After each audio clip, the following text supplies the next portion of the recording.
Very good morning to you. और सभी को मेरा गुड मॉर्निंग, साधुवाद और प्रणाम करता हूँ। और आप सबके सामने प्रस्तुत हुआ हूँ और कुछ कहना चाहूँगा आप सबके समक्ष। और ये बात जैसा मैं कह रहा था, और छोटे अपने अपने जो वीडियोस को, अपने जो स्पीच को छोटा रखूंगा, क्योंकि आप जानते हैं आईपीएल का युग चल रहा है। आईपीएल 20 ओवर का मैच होता है, तो हम भी अब आईपीएल मोड में आ गए। अब टेस्ट मैच तो बहुत मानते हैं, बहुत क्लासिक क्रिकेट है, बहुत बहुत फंडामेंटल एंड बेसिक क्रिकेट है, लेकिन आईपीएल को ही लोग पसंद करते हैं, तो हम क्या कर सकते हैं। तो इसीलिए ये बात है, हम आपसे कहना चाहते हैं, ठीक है। तो बहुत ही सीमित, my my speech today will be very much concrete, objective and to the point, right? I will not move here and there. I will speak directly to the point. और अभी मैंने लास्ट स्पीच में वो संजीव सान्याल जी का जो था कि UPSC, और तो मैंने बताया कि यूपीएससी और आईएसपीसीएस तो एक आर्मी एक पैशन है, लेकिन गवर्नमेंट सर्विस जो है इंडिया में है, वो government service versus corporate, private word थोड़ा अच्छा नहीं लगता, कॉर्पोरेट सेक्टर की मैं बात करूँ तो corporate plus IT sector after 1991 liberalisation, privatisation, globalisation, reform, corporate plus IT sector आपके मॉनेटरी या इकोनॉमिक ग्रोथ को रिप्रेजेंट करते हैं। लेकिन ब्रिटिश इंडिया से जो कॉन्सेप्ट आया है, गवर्नमेंट सर्विस कहीं ना कहीं आपके पावर को रिप्रेजेंट करते हैं, ठीक है। तो पावर को गवर्नमेंट सर्विस आपके रिप्रेजेंट करते हैं, इसीलिए जो है इसको पहले ब्रिटिश इंडियन आर्मी है, एयरफोर्स, नेवी एंड जो आर्मी है, जिसको थल सेना, वायुसेना और जल सेना, तो इन तीनों को जो ब्रिटिश इंडिया में डिफेंस फोर्सेस कहते हैं। पुलिस फोर्स भी ब्रिटिश इंडिया में ही बना है, लेकिन पुलिस फोर्स का इशू ये है कि उसको जो है within the elected government और within the frame of the judiciary काम करना है। जैसा पंजाब में 84 में जब एक्सट्रीम प्रॉब्लम हुई, आपने देखा, ये ब्लू स्टार ऑपरेशन के पहले की बात है, तो उस समय आर्मी जब पहुंची पंजाब में, तो आर्मी ने टेक ओवर कर लिया, और पंजाब में जो हालत थी, और जो इलेक्टेड गवर्नमेंट है और जो पब्लिक है, इलेक्टेड गवर्नमेंट को पूरी, इलेक्टेड गवर्नमेंट और जो सिविलियन गवर्नमेंट है उसको जीरो कर दिया गया, और पंजाब में आर्मी को टेक ओवर हो गया, क्योंकि ऐसी कंडीशन थी पंजाब में, ठीक है। ये मैं आपसे कहना चाहता हूँ, ठीक है। तो इसीलिए मैंने अब लास्ट लेक्चर में बताया कि government service from the British Indian time represent the concept of power. तो आर्मी तो चलिए एकदम for one India one army है, लेकिन अगर आप बीएसएफ, सीआरपीएफ और सीआईएसएफ जो, और रैपिड एक्शन फोर्स जैसे कि अर्धसैनिक बल, सेमी आर्मी या पैरामिलिट्री फोर्सेस को देखिए, और फिर आपका स्टेट पुलिस जो कि जुडिशियरी और इलेक्टेड गवर्नमेंट के विद इन काम करती है, तो इन सबको देखिए। फिर सिविल सर्विस इनकम टैक्सेशन की, शराब पे कितना टैक्स होगा, बर्गर पे कितना टैक्स होगा, और दाल चावल पे कितना टैक्स, ये सिर्फ गवर्नमेंट डिसाइड कर सकती है, ठीक है। जीएसटी का सबसे बड़ा अच्छा मॉडल है उसका। तो ये सारे चीज जो मैं आप लोगों को बताया, ये सब पावर को, तो गवर्नमेंट सर्विस कहीं ना कहीं पावर को रिप्रेजेंट करते हैं। आईटी प्लस कॉर्पोरेट सेक्टर जो है आपके इकोनॉमिक ग्रोथ, या गवर्नमेंट रिप्रेजेंट करते हैं आपकी पावर को, और आईटी सेक्टर इकोनॉमिक ओरिएंटेशन को रिप्रेजेंट करते हैं। ये मैंने बताया था, लेकिन आज बात दूसरी है।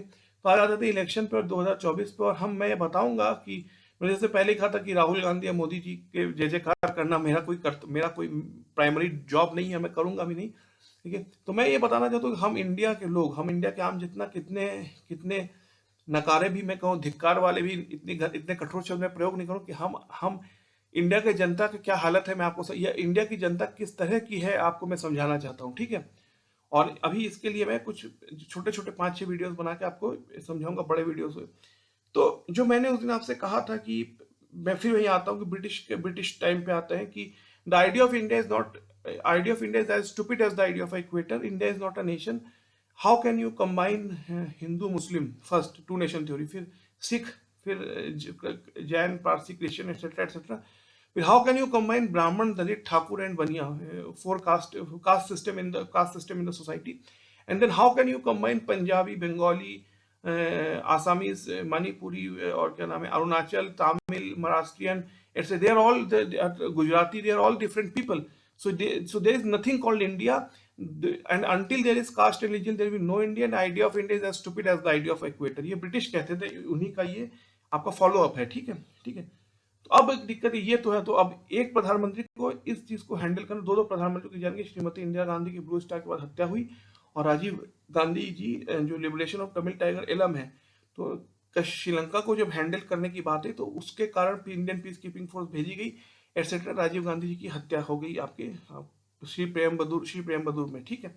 ये तो एक कहानी हुई, लेकिन आज हम उसके थोड़े आगे आते हैं, ठीक है, जो मैं कहना चाहता हूँ और जिस बात का मैं आपके सामने उल्लेख कर रहा हूँ, ठीक है। तो हम लोग कितने थैंकलेस हैं, हम लोग एज अ जनता, भारत की जनता कितनी कृतज्ञ है, कितनी एहसान फरोश है, थैंकलेस है, हम लोग ये बताते हैं। तो मैं आपको बताता हूँ कि हम, और कितना ये मुझे बहुत ही गुस्सा आ रहा है आप लोग के सामने बात करने में, लेकिन मैं कहूँगा जरूर से। तो मैं दो चीज, एक चीज से शुरू करता हूँ, 5-6 स्टेप में आपको बताने की चेष्टा करेंगे, ठीक है। तो आप ये उम्मीद करते कि मोदी जी आएंगे, शाइनिंग इंडिया का अचानक ओलंपिक में हमारे 10-15-20 गोल्ड मेडल आ जाएंगे, हम, नीरज चोपड़ा जी ने इस बार गोल्ड जीता, हॉकी टीम ने जीता, फिर उसने क्या कहे शूटर ने जीता, ठीक है, शूटर ने जीता, बॉक्स शूटर ने जीता, तो हम उम्मीद करते कि गोल्ड हमारे आ जाएंगे क्योंकि ये मोदी जी हैं। अरे यार, तुमने अपने बच्चों को भी गोल्ड मेडल को स्पोर्ट्स खेलने दिया? तुमने अपने घर, देखिए एक बहुत ही अच्छी इंग्लिश में कहावत है या प्रोवर्ब है, चैरिटी बिगिंस एट होम। तुम्हारे घरों में तुमने कभी भी अपने बच्चों को ओलंपिक में पार्टिसिपेट करने के लिए प्रेरणा दी है? तुमने उसको कभी भी, तुमने उनको कभी भी जो है कहा है कि तुम स्पोर्ट्समैन बनने की कुछ करो? तुमने तो कहा कि नहीं, पहले तो पढ़ना है, साइंस पढ़ना है, क्योंकि वो जो है टेक्निकल फील्ड की चीजें हैं, फिर टेक्निकल फील्ड में जाना है साइंस पढ़ के, जैसे बीटेक बीटेक या बी, फिर बीटेक बी करने के बाद फिर आईटी सेक्टर में नहीं जाना, फिर सरकारी नौकरी करनी, क्योंकि सरकारी नौकरी चाहे आप इनएफिशिएंट हो, इनकेपेबल हो, 60 साल तक आपको कोई निकाल नहीं सकता गवर्नमेंट से। तो ये तुमने अपने बच्चों को सिखाया, तुमने अपने परिवार में, और आप तुम अब अचानक 25 साल, जब 20-22 साल हो गए हम लोग बड़े, तो कह रहे हो कि गोल्ड मेडल जीता दो। अरे भाई, तुमने खुद ही अपने सर्टिफिकेट हटो, तुमने खुद ही अपने परिवारों में सिखा के रखा है कि तुम वो जो है ये जो है बहुत ही जो है प्राइवेट नौकरी बड़ी गंदी चीज है, और ऐसा नहीं है। मुझे मुझे मैं क्या बताऊं, बहुत सी चीजें मैं बोलूंगा तो बहुत समय लग जाएगा। और ये तुम्हारे ये दोगलापन है, हिपोक्रेसी है तुम्हारा, ये तुम्हारी ये धोखेबाजी है, क्या तुम्हारा ऐसा चरित्र है, ऐसी सोच है तुम्हारी कि तुम उम्मीद करते हो कि प्राइम मिनिस्टर आएंगे तो 25-30 गोल्ड मेडल जीत जाएंगे। अरे तुमने अपने घरों में कभी अलाउ किया अपने बच्चों को गोल्ड मेडल की बात करने के लिए? वहां तुमने कहा कि एमटेक बीटेक करो या बीटेक करो, उसके बाद इंजीनियरिंग बनो, उसके बाद जाके जो है तुमने जो है वो करना है, कि क्या कहे, उसके बाद जो है तुम्हें सरकारी नौकरी करनी है, क्योंकि इसमें बॉलीवुड वॉलीवुड में तुमने कहीं अपने बच्चों से कहा कि तुम शाहरुख खान या अमिताभ बच्चन या ध्यानचंद या सचिन बन के देखो? तब तो तुमने कहा कि सरकारी नौकरी करनी, क्योंकि वो सेफ है, वो पावर को मोहल्ले में दिखाना है कि हम जो है इनकम टैक्स इंस्पेक्टर है, ताकि लोग डरे तुमसे, पैर वैर छुए आके तुम्हारे, चमचागिरी करें। और तुम अब मोदी जी से कह रहे हो कि इंडिया में कॉर्पोरेट सेक्टर, आईटी सेक्टर, और जो है कि ओलंपिक गोल्ड और ओलंपिक सिल्वर और बड़े बड़े वर्ल्ड कप जीत जाए। तो तुमसे बड़ा कोई धोखेबाज, मैं इतने कठोर शब्द नहीं कहना, तुमसे बड़ा कोई, मैं क्या कहूँ, कृतज्ञ थैंकलेस नहीं हो सकता, ये मैं भारत की जनता सच कहता हूँ।